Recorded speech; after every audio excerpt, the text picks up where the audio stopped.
Hey YouTube, welcome back to episode 6 of our Adorn Villa series.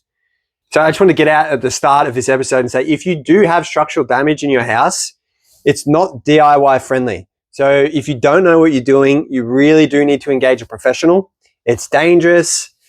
You can do damage to your house that you cannot fix. It's just do not play around with load-bearing walls, pillars. I was quite lucky that I sort of had a rough idea of what to do. This really did push my knowledge to the nth degree as well as my skill set. So you'll hopefully learn a lot in this episode about structural, like load-bearing walls and, beams and stuff like that. You'll probably learn what not to do as well. Like there's some things that I did in this episode which I would not recommend to anyone. Like, for example, you'll see me using a chainsaw on a bottom plate and stuff like that. You will see in this episode that Anne and I were very down in the dumps. It was not fun at some of the points here. You'll see it. You'll see us contemplating our life decisions. You pour your heart and soul into something. And when it's not going to plan, it really does impact your self-worth. And yeah, it was pretty rough going. The other thing I would say that is very important that I would like people to take away from this episode is you need to meet locals in the community because they will be your biggest resources. You'll meet someone in the next episode called Otaru-san. He's a carpenter. He's been a carpenter for 60 years. He's about 75. And he is a legend among men. And he did some things here, which I would never have known how to do. Like in Australia, we don't frame with this sort of timber.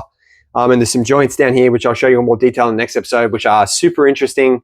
I had the plan and had all the timber and had everything in my head of how I wanted to do. And he was happy to execute what I wanted to do. And he put his own twist on some of the parts here, which in hindsight was just so good. I'm super happy with how it turned out. We also have a great electrician who you'll hopefully meet along the process as well. And they're just local guys, they're just small town local dudes. They're very, very cheap. Like they know their stuff and they're just super good guys. So yeah, be careful, number one. Number two, meet your community members. Be careful and meet people. It's the two takeaways I'd like to leave you with this episode.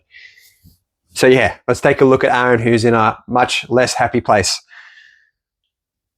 Add some timber to it to hold it all together, but yeah, it's pretty, excuse my language, it's pretty fucked. So yeah, we're working through it. So we're in the front bedroom of upstairs and we've just pulled this cladding off and realized that there's some serious rot on this post. And this post is in fact load bearing. It goes up into the ceiling and carries the weight of a post, the ceiling load, the roof load. So yeah, that's not very good. I don't know how we're going to deal with that.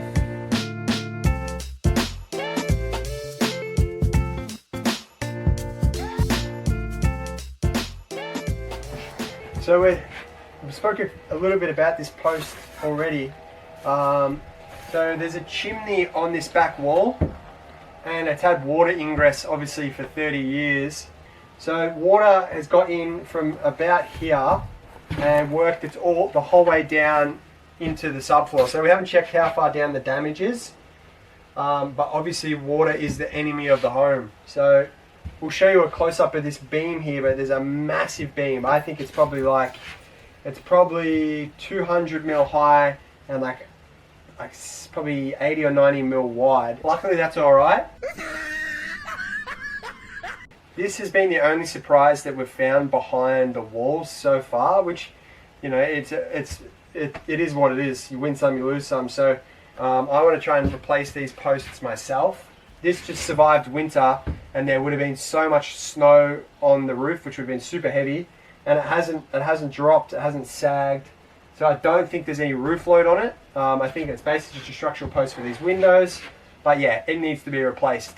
So right now, we've just flicked a chalk line along these floorboards. We're going to cut back to this second joist and then pull up the floorboards and have a look because we don't know how far the damage spreads that way. Then we're going to go downstairs, we're going to pull the plaster down off that ceiling, and we're going to do the same again on the floor. Hopefully the rot hasn't gone all the way down into the footing because that's a much harder job to fix. Hopefully it just stops at like floor level, but I think we're going to find that it's probably rotten the whole way down. So we've just pulled the insulation out in this corner, and like this is, it's completely rotten. Like it's so brittle. I can just pull it out with my hand. So there is like a paper here. So I assume that was like building wrap. It looks burnt. Like that is black. You can see down here, like this post is totaled. So I can't imagine there's too much weight on that unless the weight is getting distributed to the sideways members. So right now we're going to get up in the roof. I'm going to look directly on top of this post and we'll see what's on top of it. Because if there's no weight on it, happy days. We can just cut it, replace it, and it's no issue. But if there's weight on it, then I need to prop the roof, cut all the nails while it's propped, use structural member in, take the props out, and then drop the roof load onto it. So yeah, let's get in the roof and have a look. A few moments later. So it's worse than we thought. There is a massive post. You can see it here. Let me get the file. There's a massive post, like a beam right here, that is taking roof load. There's no roof load directly on top of this post, which is a rotten one, but there is a post right here that carries roof. So I don't know if you can see it up there, but yeah, that's carrying roof load, which is onto this beam, and then it comes down to this post. So it's not great. And then down here, this is all gone. Like there is no timber left in here at all. So this beam, this is 45 here, is like, I can put my weight on it. That is not, there's bolts in it, but I can see the end of the bolt. It's not fixed to anything. There's another massive beam right here, which is obviously carrying this floor load. That has also got nothing supporting it. You can see all this sheathing, like the cladding on the outside. Down here, it's like, it's completely gone. And it's black paper there. I don't know if that's like a weather barrier or not. So yeah, now we're going to go downstairs and we're going to cut the floor down there and see the extent of the damage down there. So let's go.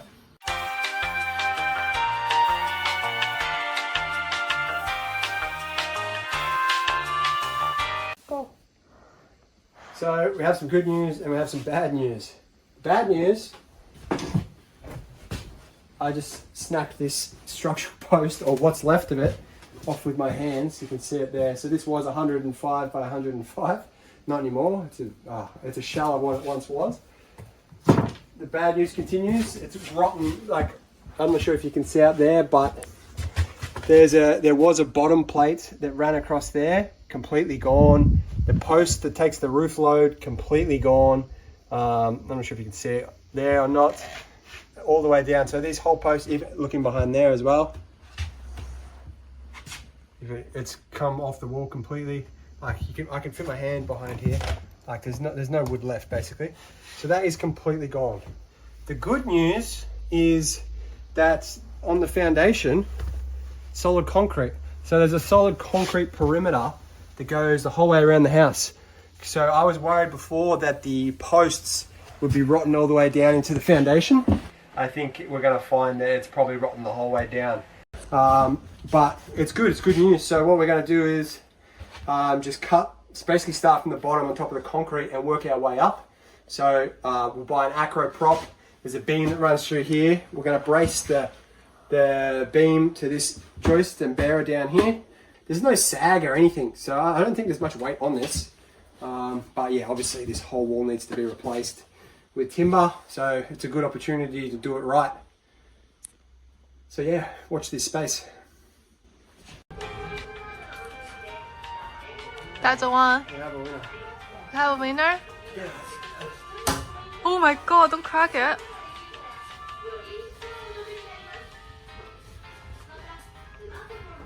Check it. Oh yeah, I can see it. Oh no. Okay. It is. This one is pretty straight. I'm taking you home. If you are in Japan and you want to get stuff from like Super Viva or any of those like hardware stores like Home Depot if you're in the States, or Bunnings if you're in Australia, you can rent these for free if you return it within an hour. So we just had 3.7 meter lengths of timber, 100 by 100, so they're large and they're heavy. And you can just borrow this truck and take the stuff home, which is so handy. So highly recommend getting that. You can get the timber back to your house with no issues. What are you doing now? So what we're doing here, we've got an acro prop, which was actually quite difficult to find in Japan, but we got 2 of them. So now what we're doing is I've pulled the flooring up and found the bearers. So these go down into the ground, so they take a lot of weight. Got the acro prop and we've screwed it into the bearer, and then we've pulled the ceiling back and we're going to fix the prop into the rotten beam and support that, and then go up the next level and we're going to support it again and just transfer the whole roof load down through these props down into the ground, and then we can work on the load bearing wall with no issues. This is definitely something, if you're a DIYer and you don't have much experience, you absolutely should get a professional to do this. I have a little bit of experience with this. I have a rough idea of what I'm doing, and we're trying to save a bit of money, so we're going to do it ourselves. Plus we think it's good content, so.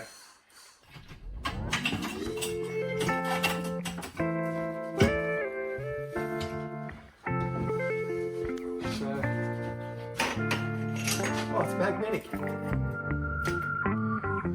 can see the bubble there. We're just trying to get this plumb, and then, you know, we're perfect.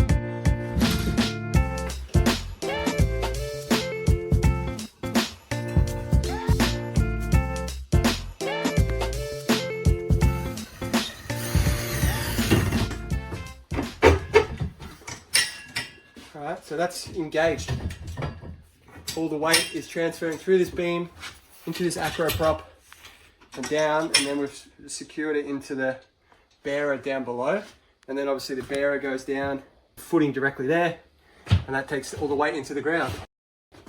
Now we're free to pull this wall out with the roof not collapsing on us. So bad news, this corner post is rotten as well. So underneath here, this is all totaled.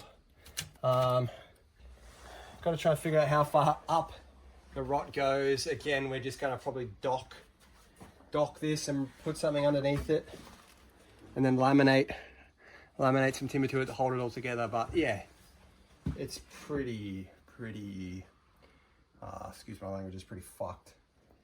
So yeah, we're working through it.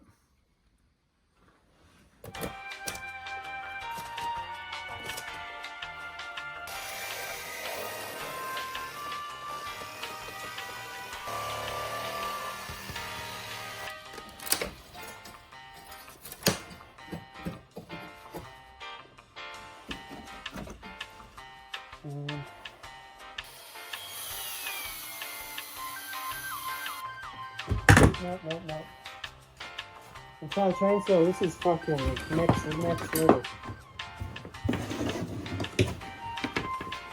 I'll probably even put this in YouTube video. Yeah.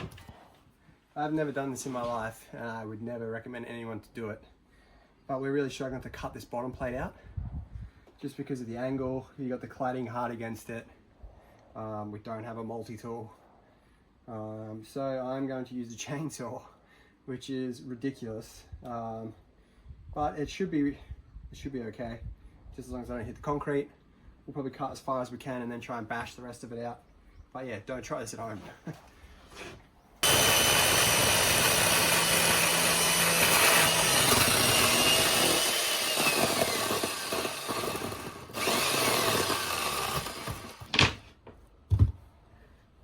Fucking scary.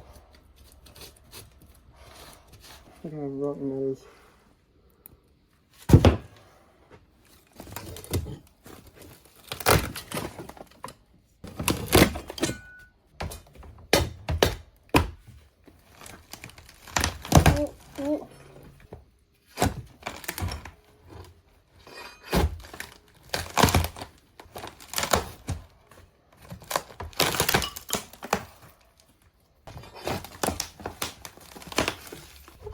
The rot continues.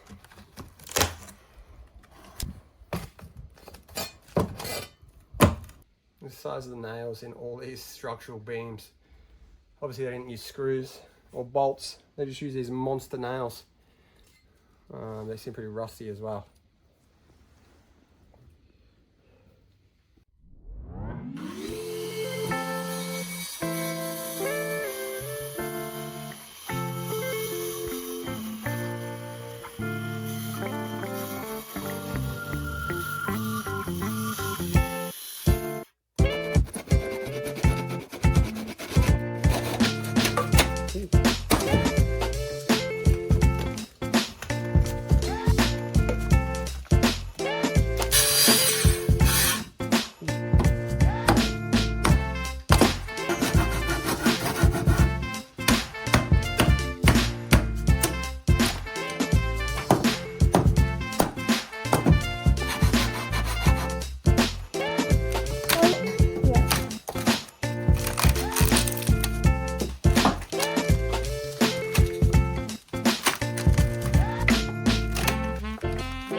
two things people will probably be thinking when they're watching this. One, this window is not supported because the post on the right hand side is rotten, but it is. The post is good from like here up. We've got a cleat here which is supporting the sill, the window sill, which is also fixed into the bashira, and the bashira is fixed up the top, so it's being held by that top rail. So that's fine. And then the other thing you might be thinking is looking at this, is this looks like termite damage.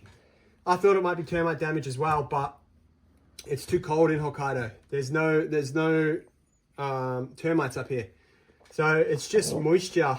And this timber, this sheathing or lathe timber, it's not treated. So it's basically just like softwood, which I think has been exposed to heat, cold. I don't know if the moisture would have wicked along this far. Maybe it did, I'm not sure. Maybe someone else who's watching this knows, but yeah, we're gonna try and replace this stuff because I think it supports the stucco, like the render. Because right now that render is not being held up by anything. It's just literally floating there, which is obviously not good. So we bought some glue. We bought some treated replacements for this. So we're gonna build a frame, get the treated replacements for this, and then glue it to after some building wrap, glue it to this so that it supports the weight of the render. So yeah, we're gonna keep cutting here and try and expose all the rot, get all that out. Then we've got building wrap, we've got silicone, we're gonna fill the holes, protect the house from the elements, and then frame it in. So we're getting there. We bought a big bracket for this giant beam here.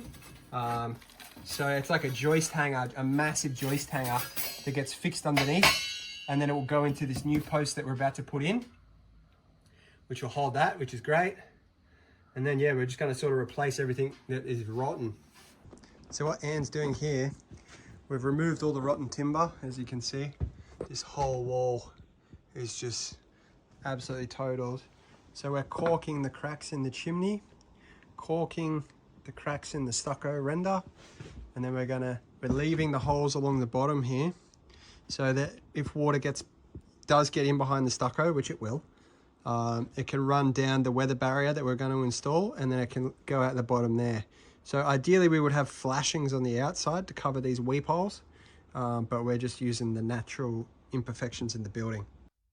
So that was it, guys. Thanks for watching. Please like and subscribe, because yeah, this episode was a tough one. It was a long period of time, about 6 months, and yeah, it was rough going. Please, as I said at the start, be careful out there. Don't play with load bearing walls unless you know what you're doing. Don't play with structural beams, structural posts unless you know what you're doing. Please consult a professional. This is not DIY friendly, and just be careful out there and get to know your local community members. And yeah, thanks for watching. Really appreciate it. See you in the next episode.